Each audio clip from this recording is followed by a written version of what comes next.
Ringrazia, Madame la Présidente. Le difficile essor de la filière bois. Je vous avais déjà interpellé en 2023 sur la politique forestière et la stratégie collective en faveur de la filière bois. Une ressource naturelle dont notre île regorge et qui devrait nécessairement être un vecteur de développement pour notre économie. La filière s'est organisée au niveau privé. On dénombre actuellement au moins 200 entreprises et plus de 600 emplois.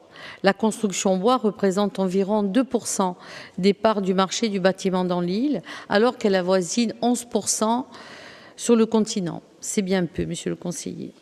On assiste à un phénomène de sous-exploitation de la forêt corse et de sous-valorisation des produits, alors que la ressource est abondante et, dans certains domaines, on dirait qu'elle est aussi de qualité et que la filière est amenée à constituer un potentiel important d'emplois qualifiés et valorisants. Pourtant, on ne parvient pas à faire démarrer activement ce secteur. J'en veux pour preuve la dégradation de la situation d'une initiative privée sur mon territoire, à Castifao, concernant la production de granulés de bois 100% fabriqués en Corse. L'entreprise, qui a actuellement été reprise, bien que soutenue dans son engagement écologique et local, risque peut-être, elle aussi, d'être acculée à, pourquoi pas, on peut l'imaginer, un dépôt de bilan ou du moins une sectorisation de son activité.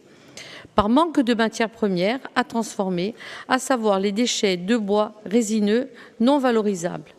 Cette situation est irrationnelle. On a un potentiel en ressources quasiment inexploitable, inépuisable, et on ne parvient pas à le valoriser. Pire, malgré les investissements réalisés, le secteur privé se heurte à une faiblesse de la ressource mobilisable. Alors, je partage avec vous, j'en suis sûre, cette inquiétude, tout en vous demandant si notre collectivité a avancé sur la question de la filière bois et de sa structuration et de son essor. J'espère que ma question sera suivie des faits et que nous ne serons pas dans un cas de bois mort. Merci, monsieur le conseiller.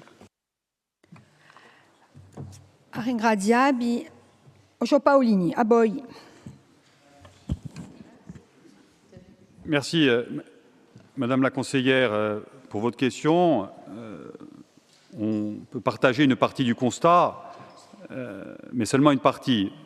Je rappelle qu'en réponse à l'effondrement de la filière bois, qu'on a constaté comme vous, et vous nous aviez déjà interpellé sur le sujet en 2023, vous l'avez rappelé, un travail de concertation important a été mené pendant 2 ans.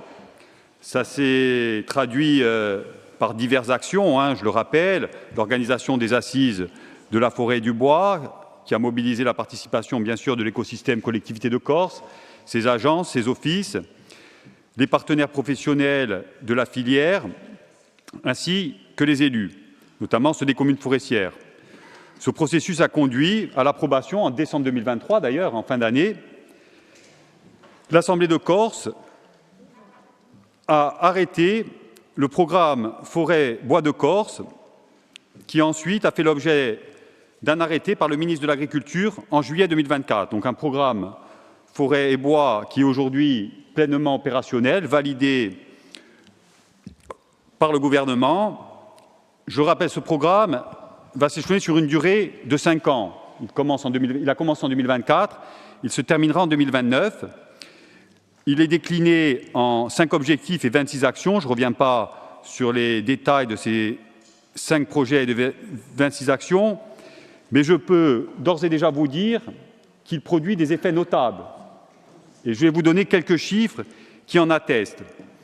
Des avancées notables en 2024, par exemple, on vendait en 2023 dans les forêts publiques gérées par l'ONF environ 7 000 m3 de bois.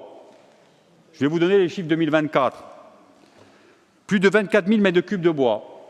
Une augmentation de 320% entre 2023 et 2024, ce qui a d'ailleurs permis une petite recette pour notre collectivité d'un montant d'environ 270 000 €. Bon, c'est pas neutre, c'est pas non plus, ça va pas régler tous nos problèmes, mais ça y participe. Donc vous voyez qu'avec en corollaire aussi une augmentation du prix du bois au bénéfice, bien sûr, des communes notamment, mais pas seulement. Donc une concurrence s'organise. Il y a des acteurs qui sont aujourd'hui en train de se développer, qui investissent dans cette filière, et c'est tant mieux. Et ça traduit aussi un soutien, notamment de l'ADEC, mais également de l'ODARC, pour que ces acteurs puissent se structurer, acheter des séchoirs,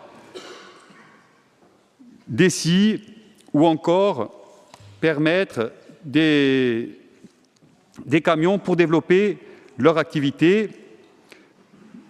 Sur le volet uniquement de l'ADEC, 35 projets ont été soutenus pour un montant d'environ 1 million d'euros. En parallèle, bien sûr, améliorer les pistes forestières dans le cadre de conventions avec les communes. On a aujourd'hui une quinzaine de conventions qui ont été signées avec les communes forestières qui n'ont pas les moyens d'entretenir les pistes forestières sur leur territoire, et donc la collectivité de Corse, avec ses moyens, notamment les forestiers sapeurs, se substitue dans le cadre de conventions à titre gratuit pour permettre d'améliorer les pistes et donc d'accéder à la ressource en bois. Je crois que c'était un point de blocage qui avait été identifié par l'ensemble des acteurs de la filière. 4 millions d'euros ont été mobilisés pour cela. On a ouvert une formation de bûcheronnage à Sartène récemment. Je rappelle également le soutien à la société Corse Bois Énergie, qui est aujourd'hui la seule société capable, je dirais, de consommer une quantité de bois énergie conséquente, sachant que les acteurs de la filière, notamment de la filière bois d'œuvre, ont besoin de cet exutoire pour le bois énergie. En matière des instances, la commission territoriale de la forêt-bois s'est réunie pour la première fois en 2024. Elle ne s'était plus réunie depuis des années. Le comité de l'Observatoire des prix s'est réuni également en tout début de semaine dernière, lundi, et il a réuni à la fois les exploitants forestiers, les acteurs de la filière, que ce soit celle du bois d'œuvre ou du bois énergie, l'ONF, la collectivité de Corse, les représentants des communes forestières, les représentants de la Chambre des territoires, pour échanger sur les manières, je dirais, de faciliter l'accès à la ressource. Ça passe bien sûr par des contrats d'approvisionnement.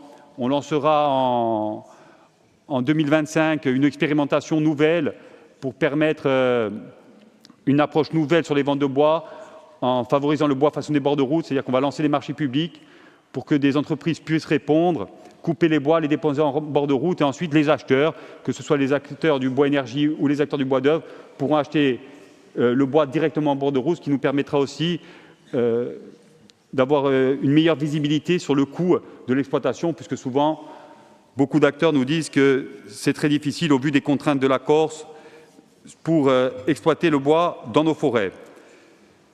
Bien sûr, la poursuite de la certification Lignum Corsica pour introduire du bois local, notamment dans les marchés publics. On l'a fait à Pétrapole, on va le faire prochainement sur la Pépinière.